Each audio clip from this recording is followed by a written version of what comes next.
My grandfather was a cobbler. Back in the day, he made custom-made shoes. I never got to meet him. He perished in the Holocaust.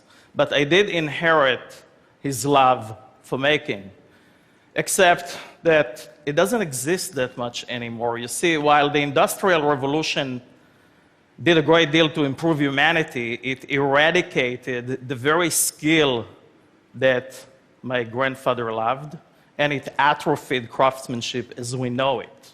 But all of that is about to change with 3D printing, and it all started with this, the very first part that was ever printed.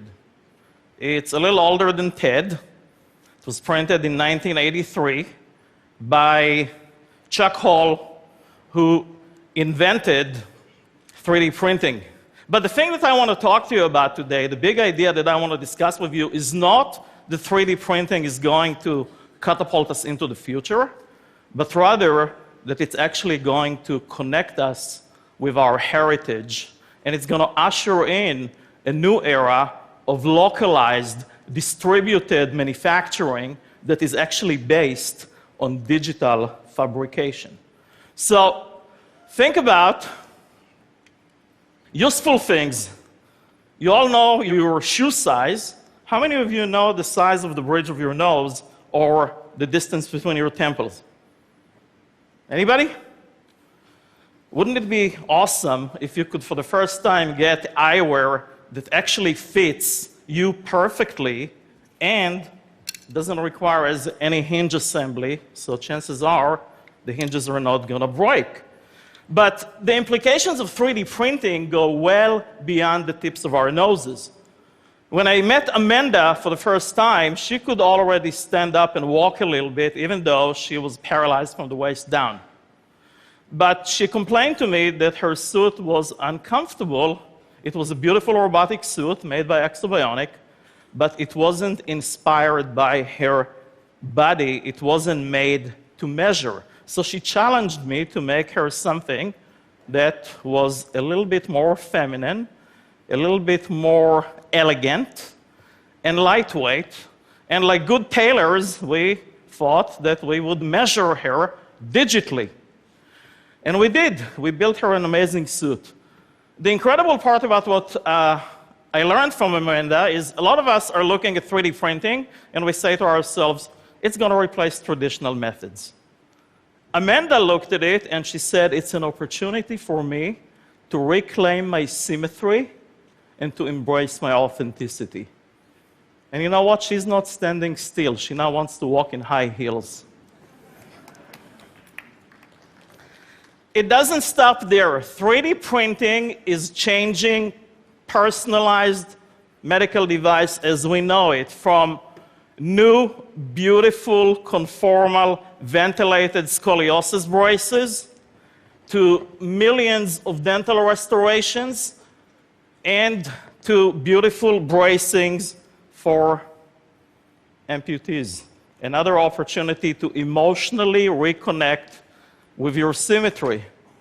And as we sit here today, you can go wireless on your braces with clear aligners. All your dental restorations, millions of in-the-ear hearing aids are already 3D printed today. Millions of people are served today from these devices. What about full knee replacements? From your data made to measure, where all of the tools and guides are 3D printed.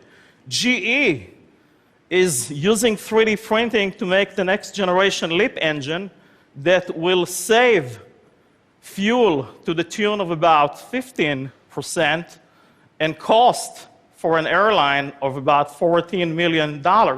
Good for GE, right? And their customers and the environment. But you know, the even better news is that this technology is no longer reserved for deep-pocketed corporations. Planetary Resources, a startup for space explorations, is going to put its first space probe later this year.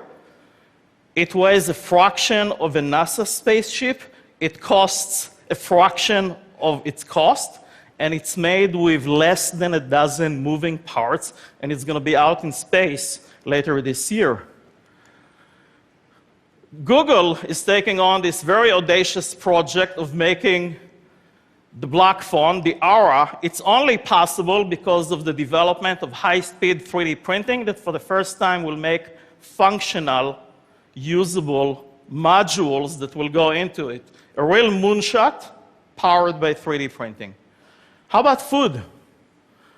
What if we could, for the first time, make incredible delectables like this beautiful Ted Teddy here that is edible?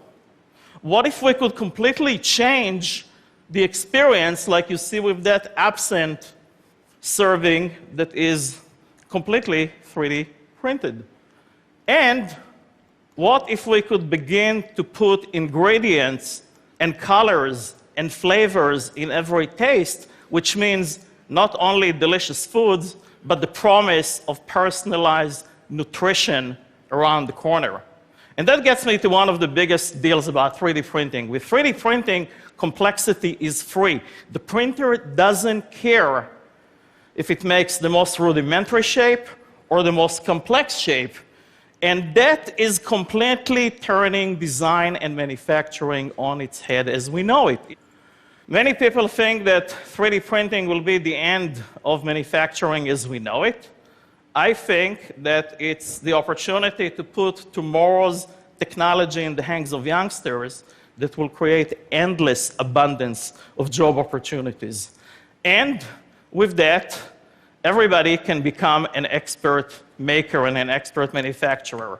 That will take new tools. Not everybody knows how to use CAD, so we're developing haptics, perceptual devices that will allow you to touch and feel your designs as if you play with digital clay. When you do things like that, and we also develop things that take physical photographs that are instantly printable, it will make it easier to create content, but with all of the unimagined, we will also have the unintended, like democratized counterfeiting and ubiquitous illegal possession. So many people ask me, will we have a 3D printer in every home? I think it's the wrong question to ask. The right question to ask is, how will 3D printing change my life? Or in other words, what room in my house will 3D printing fit in? So everything that you see here has been 3D printed, including these shoes at the Amsterdam Fashion Show. Now, these are not my grandfather's shoes. These are shoes that represent the continuation of his passion for hyperlocal manufacturing. My grandfather didn't get to see Nike printing cleats for the recent Super Bowl, which I think is kind of serendipitous. And my father didn't get to see me standing in my hybridized 3D printed shoes. He passed away 3 years ago. But Chuck Hall, the man that invented it all, is right here in the house today. And thanks to him, I can say, thanks to his invention, I can say that I am a cobbler too. And by standing in these shoes, I am honoring my past while manufacturing the future. Thank you.